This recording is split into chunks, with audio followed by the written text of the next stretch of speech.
That's starting to fall in here tonight, Mr. Everyday Life. Crazy.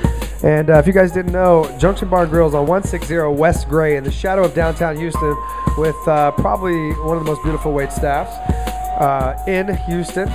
Now, they're not always right on time, but you know what? When they show up, they look damn good. So, I kid. We love Junction Bar and Grill. All right, well, hey, we have to send a shout out Sundays, of course, every Sunday night. We got to send a shout out to amphouston.net, who is here with the cameras. And if you guys saw the Sneak of the Week number 134 that just hit sneakertube.tv, great job on the video, guys. We had all the Reeboks here. I know Kadoma's checking in on the iHeartRadio right now. But it looked great. And then we had the Dynamo Girls follow up right after the Sneak of the Week. So it's nothing but heat here at the table.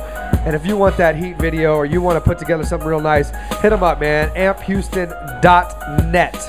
And if you want to check the podcast out, you're going to go to sportsraplive.com, and that is rap with 2 P's. Why is that, Andrew? Because 2 P's are better than 1. That's right. And you know what, man? 2 B's are better than 1, as Maurice Bobb joins the table right here from Slam Magazine, of course. Maurice has been riding with us for, man, well over a year, 2 All-Star breaks now, and we keep riding here. And you can check him out on slamonline.com. Also writes for other publications. He's into hip-hop, basketball, fashion, sneakers, the whole thing. That's why he's a big part of Sports Rap Live. But let's get right into the rap sheet, because basketball never stops, and neither does Diamond Supply Co., who continue to keep the Rap Pack shining, as you can see right here at the table. And shout out to the Fairfax natives there at 451, because they are currently listening to us right now as the sun sets in California, and the shop will be closing in about 45 minutes, so make sure you guys go by there and cop what you can cop from Diamond Supply Co. Well, Maurice, let's continue to look ahead at the NBA second half sprint right here in H-Town with your Houston Rockets. After sitting at 21-15 at the All-Star break and a firm hold on a playoff spot, the team has kind of come out flat in the second half, and Coach McHale is none too happy with the effort. I actually got to cover the Rockets game the other night for the first time, being a credentialed member of the media. Yes, and it was exciting, man. It's very humbling. I kind of followed along with Clutch fans, so I want to send shout out to Clutch fans. And God's going to play a little bit of the post-game interview after they got run out of the gym by the Nuggets. These pain points. On the defensive boards, is it all effort, or is it more than just the effort? It's effort, it's technique, it's want to. As I said before the game, it's a myriad of things that we're not doing right now. How disappointing is it to follow up? Very disappointing. Very disappointing. Had 2 games in a row where they all toughed us. This is something that you brought up, obviously, after the Minnesota game. You wanted guys to be tougher. Do you feel like there's been steps back in that area? We didn't play very tough.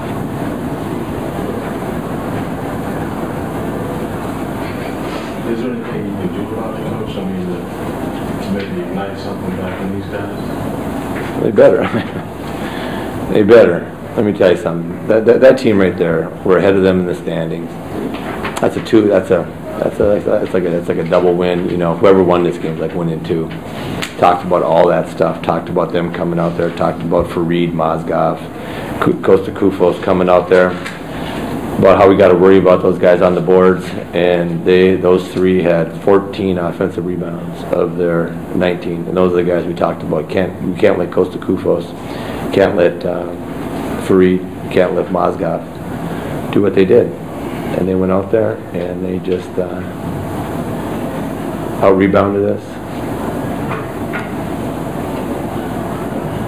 You guys have talked about not being able to go on these losing. Was he crying at him? Yeah, you could pretty much feel the mood, and you could cut it with a knife. Oh, I'm sorry. But yeah, it was, you know, from my first experience being there at the coach's press conference, from what I understand, it was briefer than any other press conference he had this year, and more emotional, and almost, I mean, you could see it on his. Sorry, McHale. I am for real. It was really bad, man. Like the guy was a defensive, staple for the Celtics. We all know he that. better toughen up. Okay, this is his first year here in Houston. Look, there are going to be many more tough road games ahead. The next slate right here, I'm looking at it, Adam. They got 1, 2, 3, 4, 5, 7 out of the next 8 games are on the road. and against some decent competition. So he better pick it up. Let me ask Maurice. Maurice, give us your first half assessment on the job that Mikhail has done, and do you feel like this is maybe something that he's brought upon himself with the expectations? Well, I mean, look what he's got to work with. I can't fault him too much because we don't have a bona fide star. Definitely Kyle Lowry is coming to his own, but it's kind of a ragtag bunch right now. We need a bona fide star. I think, like you said, if we'd have got Paul Gasol, that would have been a nice little jolt. Maybe somebody that Mikhail could have worked with. Somebody like Paul Gasol, he could use Kevin McHale's grit and savvy down low. That guy was a beast when he played down low. And some of the things he did was just marveled. He wasn't athletic at all. He was just smart. He really could beat you. Just with this team as constituted, he's going to have a tough road, especially the second half, because a lot of teams in the West are really gearing up for the playoffs now, and they're going to start leaving this team in the dust. And I'd be surprised if the Rockets even make the playoffs. Yeah, that's tough. And you look at their home record.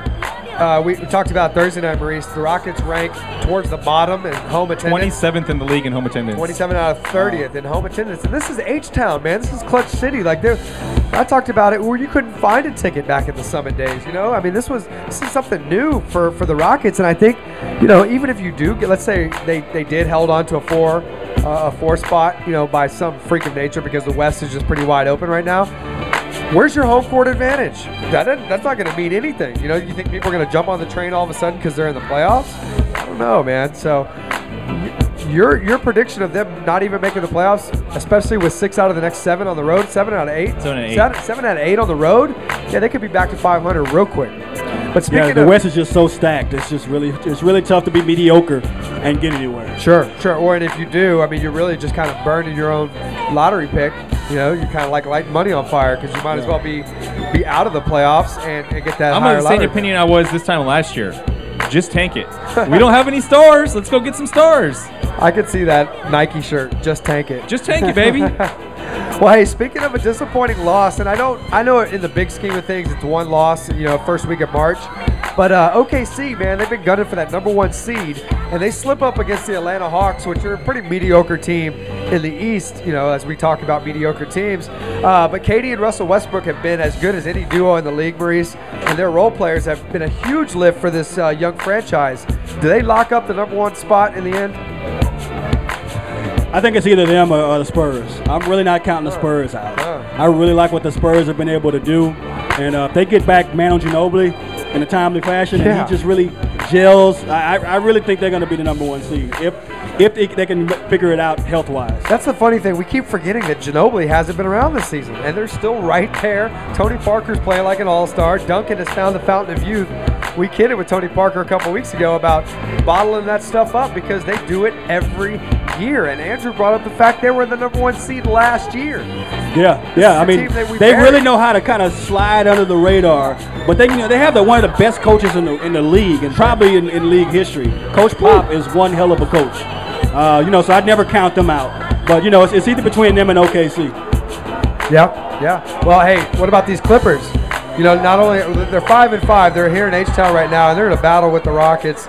Seems like Mikhail's dramatics the other night at the press conference, might have worked with these guys because they've got some beasts on the board, and that's kind of what burned the Rockets against the Jazz and then the Nuggets the other night.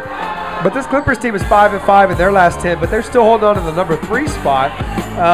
Do you think they kind of come back down to earth as we expect the Clippers to do? Well, I think they're going to settle in that #4.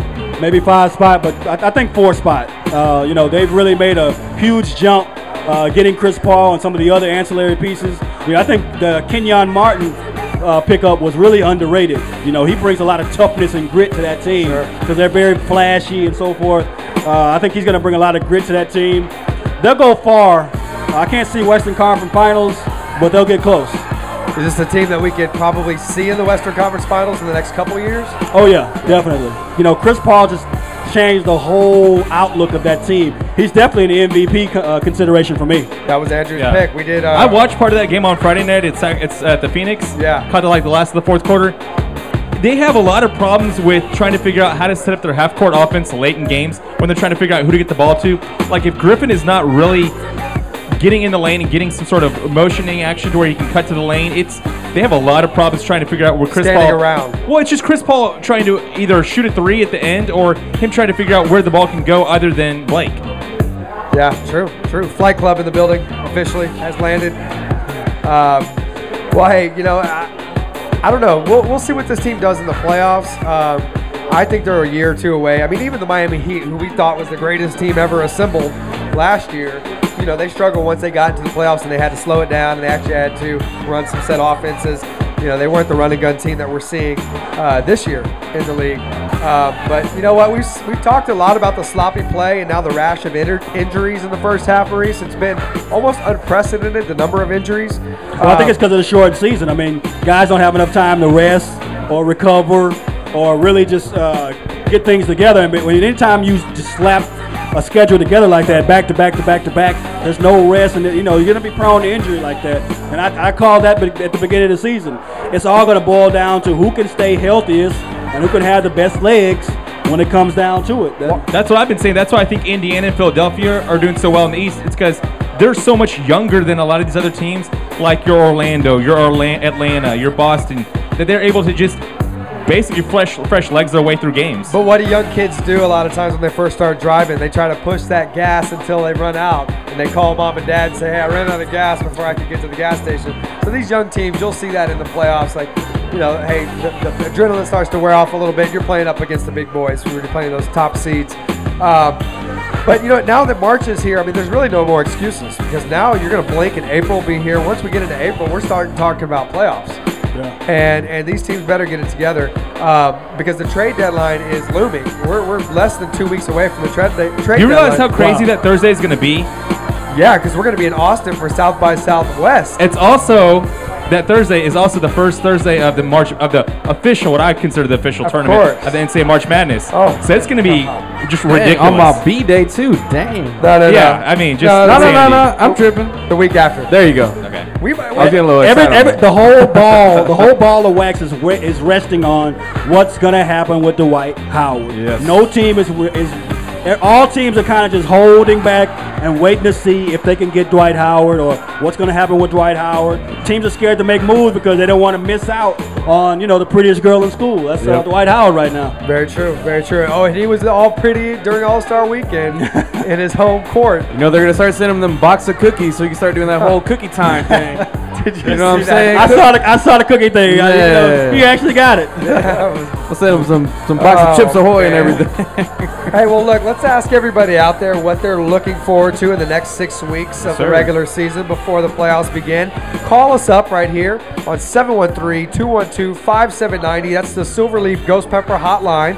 Say hello to Bob. Bob will get you on the line as soon as possible, and we will get you on the call because we're going to continue on here with some more NBA talk. But before that, I got to talk about BC's Smoke Shop, where you can get $20 off a purchase of $100 if you have the coupon that says Rapp Pack Special on it. Maurice is checking them out right here on our table.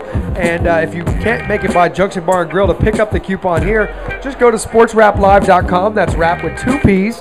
And print the coupon out right there from our homepage and take it down to one of their 2 Houston area locations, 7909 Westheimer between Voss and Fondren, or FM 1960 at Jones Road. Now, you're going to find vintage ashtrays. You're going to find rare glass pieces. Of course, all the detox that you can find to have a good, clean system as the weather gets nice and you start to get out there and get your body right and start working out. You know what? You want to flush out your system, get all those toxins out of there. You can do that at either of BC's Houston area locations. And if you happen to be in Austin for South by Southwest, a bonus mention for our friends right there on Guadalupe, right across the street from Complete Clothing in the heart of the UT campus.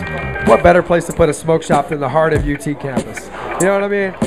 These kids today. Just ask Reeves Hamilton. What's it, Reeves? Reeves Nelson. Reeves Nelson. Yeah. Maurice, what do you think about this Reeves Nelson kid at UCLA? Well, he's not in the NBA, so I'm not even sure Maurice knows about him that much. I'm sure he does. I know Maurice follows some college basketball too, but this kid was a mess. Got kicked off the team. Basically, even his own mom said I would have kicked him off the team. And what basketball mama doesn't come to the defense of her kid? That's pretty bad.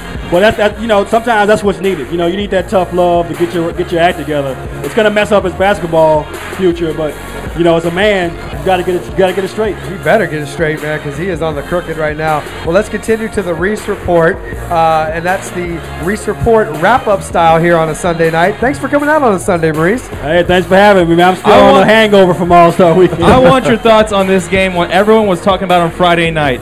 I'm surprised we get to it earlier. LeBron passing the ball at the end of the game against Utah. They made a furious comeback. He even made that crazy, like, off-balance, like, almost jumping jack looking three that I was shocked to win in. But at the end of the game, he gets the ball. It's obviously that he has ability to drive or do something with it. He passes to his open teammate, Udonis Haslem. He misses a shot that he normally buries. That's a very makeable shot for him. He's made those many times before. What did you think? I mean, he got killed for it by some critics, and and some other people might say that he might do the right decision. What was your thoughts? Well, real quick, Maurice, let's rewind to the All-Star game. Of course, we were out there in Orlando. Okay, now he got a lot of heat for an exhibition game, which is supposedly all for the fans until LeBron, decides to pass the ball on the last shot. So start with the All-Star game and into the game in hand that Andrew's talking about. Now, an All-Star game, even though it's a fun game, just out there to have fun, when it's time to win, superstars step up. I don't care what the situation was. He's throwing it to a sea of defenders. It's LeBron's job to take that shot.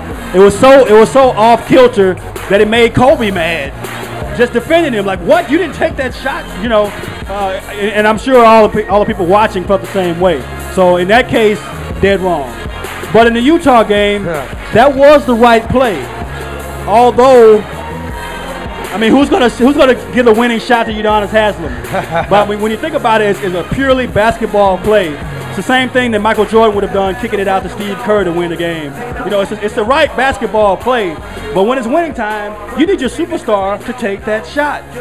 Maurice, is LeBron too good of a teammate? Because he does play with a basketball X's and O's mentality to where he will distribute, he'll shoot when it's needed, or he'll make the play that's necessary. Now, the pass to Udonis Haslem, when you're doubled immediately off the inbounds, of course you're going to pass to the open man. That's what your coach tells you in 8th grade. But because it's LeBron James, do you think that makes him too good of a teammate, or should he be a deadly killer like Kobe? I think we just need to realize that he's not made of the same substance as your Kobe's and Michaels and Chris and Dwayne Wade's and all these players who, when the game is on the line, they want the ball. They don't just want the ball, they need the ball. It's part of their essence. They would literally fall out if you did not give them the ball with the game on the line. And LeBron is not built that way. No matter how we can try to build him up, no matter how Phil Knight wants to serve him up on a platter, LeBron is just not that guy. We need to finally realize What does that mean, though? I think that's the next thing is I think we all are somehow getting to that point or realization that conclusion is that he's not that guy. We've seen it so many times before.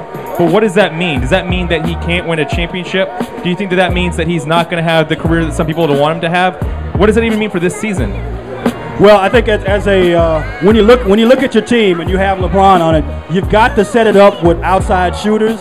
You've got to set it up with guys who have ice water in their veins, who are willing to take that shot when the game's on the line, because LeBron's going to basically be a decoy. He doesn't have the metal to take that shot, so you need people on that team who can take that shot. You mean like Chris Paul just did? Yeah, just like a Ray Allen. Oh, give me like a Ray Allen. Butterscotch. Steve Kerr type of shooter. Steve Kerr, you give him the ball in a game-winning situation, he hit that shot. Dan Marley back in the day. Yeah, you need that same kind of player, ancillary player on the wing that he could kick to. Make LeBron a decoy in the last second. Well, I'm glad you brought that up, because one other player that will take that shot every gosh darn time is Carmelo Anthony, and he had his chance today as Paul Pierce hit an amazing three. I know Gonz was tuned into that game. Yeah, he was on fire. He hit the amazing three to That's tie the game. It was ridiculous. Paul Pierce he's the truth. He has that running through his veins. Yeah. He wants the ball with the game on the line. Those kind of players are very rare indeed. Very rare. I think this kind of thing it's not going to tarnish his legacy. I think it's just going to make him different. And if he doesn't succeed being that different player, like if he doesn't find his, I don't think LeBron's ever found his niche up to what he is, or at least we haven't found our niche as to how we want to classify him. I think he's always been the player he's been, but we've always tried to fit him into a mold of, is he a Magic Johnson more player, like where he's a good facilitator, or is he a Jordan, or is he a Kobe? I don't think we've ever figured out where to kind of slot him. Well, here's the thing. I've heard a commentator say this, and I can't recall which commentator said it, but I think as time has gone on, I think it's proven to be true. LeBron is the ultimate front runner. He plays a front runner type of ball. When he's out front, he's going to clown and hot dog and hit threes in your face and everything else. But when it really matters, when it's really time to step up and put your name on the line, LeBron is scared to do that. You see some T-Mac in that? Because T-Mac was the same type of player. T-Mac would take that shot, though. Yeah, he would. T-Mac would always take that shot. I mean, Yeah, I can recall games where he had the San Antonio game, what was it, the 9 points or the 8 points in 9 seconds or whatever it is. He would always take that shot. He obviously didn't have anywhere near the talent that LeBron did. But I think you're right on the front runner thing, and it seems like every time things get tight, his team doesn't come out on the right end of it. And if that's to blame for him or whatnot, I'm not sure. But he somehow doesn't end up on the right side of any of that stuff. Speaking of the right side, Samuel Dalembert is at the line for his second free throw. Missed the first one to tie the game right here with 18 seconds left. Of course, we've got it on pretty much all the screens here at Junction Bar and Grill. Yes, knocks down the free throw to tie the game. All right, now you got to play defense. This is what Mikhail was talking about right here. These guys stepping up, playing defense, contesting some shots, not giving up the offensive rebound, and playing good, tough-nosed Rockets basketball. So we'll see what they do when they come back from break. Maurice, it's been so long since we've had you on. Lynn Sanity, where do you stand on this kid, Jeremy Lin, and did you get to cross paths with him at all over the weekend? I ran into him at the player media availability, but it was such a swarm around that guy that I didn't even try. But he handled questions, in a succinct manner. He has a Harvard education, so he's going to be able to communicate. But I think he handled himself. Guys. Yeah, I think he handled himself well. He didn't let it get to him. Kind of eased on into it. And it was definitely insanity at the whole weekend. Everywhere he went, it seemed to have this air and media tail behind him or whatever. But I didn't get a chance to get a one-on-one time with him. But I think the kid's a great player. Sure. I think he's smart. He's got moxie. And, with a little time, he's going to be able to cut down those turnovers. And as soon as he cuts down the turnovers, I think he's going to really shine. Yep, he's getting Melo involved. A lot of people said, would he get Melo involved and kind of relinquish the scoring that he was doing while both Melo and Amari were out? Yeah, hey, what do you think about Amari? He's been taking a lot of heat lately for his Lamar Odom-ish? Well, yeah, I would say that also, but I think it's different because whenever he was the only guy there in town, I think he had that alpha male of like, this is my team, I'm doing it, I'm taking his places. I think now that you have Jeremy Lin there and everyone's trying to sort of work their way back into the mold or to the flow of the game and the offensive style, he seems to have sort of regressed to maybe more of those Phoenix days where he wasn't sort of the alpha guy where we didn't know if he could take it all. Well, the thing about Amari is he's a one-dimensional player. He's a complete liability on defense, and he doesn't even put any effort into it. And the coaches have taken notice. And when it's time to really put some defensive pressure on the ball when the game is on the line, you notice they snatch Amari out of the game because they need some defense. And that his one-dimensional player-ism, as I like to call it, is keeping him from really getting into the flow of the team offense. Because then he's worthless. Chemistry. I mean, I don't want to say, worthless, but yeah, he's worthless because if he's not in the offense, he's definitely not on the defensive part of the ball. He's just taking up space. It seems like he knows how to run that pick and roll with Nash, or we've seen it, sometimes a little bit lately, but he knows how to run that into alley-oop or the putback. Yeah. Other than that, for set plays, there's really. And for Amari to be so tall, he has no back-to-the-basket game. Everything is frontwards. Everything is facing forward. And in that kind of offense, he's going to need to develop some kind of back-to-the-basket offense. Well, we're going to overtime here at Junction Bar and Grill. If you're cruising around listening to us on Sports Talk 790 or iHeartRadio, and you want to pop in here to see the end of the game, we're right here at 160 West Gray. We're talking to Maurice Bobb, of course, Andrew Martinez, myself, Adam Rapp, and DJ Gons are here on Sports Rap Live. Now, the point guard on the other side of the ball of the Knicks game today was Rajon Rondo. Oh, he went off. He did, and he's been doing that ever since the chatter started about it. He's been doing it ever since he got snubbed for the All-Star team. Yeah. Well, that started it, and then, I think that kind of gave him that piss and vinegar type of and with that game, he was a rebounding machine. He was rebounding, assists. I think it was 18 points, 17 rebounds, 20 assists. It was insane. Ridiculous. Only the second player to ever have 15, 15, and 15 other than Jason Kidd, who did it twice in his career. For Oscar Robertson. For being a guard like that, be able to, get rebounds, it was a great game for them. Why do we keep on hearing about him and Trey talk? Yeah. I think what it is it's a lot of rumblings behind the scenes. And I think the Boston Celtics deserve credit for being able to keep that behind closed doors and within the team, because from what I'm hearing, Rajon is like a problem child within the organization. And I think Doc alluded to it today when he said, you know, Rajon's a great point guard, and he knows it, and we both know it, and he's good in some ways, and it comes up to bite you in other ways because he's too stubborn. And, you know, and so I think he's always been, you know, kind of that problem child, and you can't tell me anything, and that kind of thing behind the scenes that the Boston Celtics have been able to kind of keep hush-hush. And now they've gotten to the point where even though he's an otherworldly point guard, they're just kind of tired of it. Sure, it happens. You see guys that... I hope they get tired with him and send him our way. Exactly. I would love to have a guy like that. I don't know what it would cost, but... It cost you Kyle Lowry, that's for sure. I might rather have Rajon Rondo. Yeah, it could be. 20 assists today, that's darn impressive. The way he's playing right now. All right, I think the ultimate coup would be for the Lakers to get Rondo.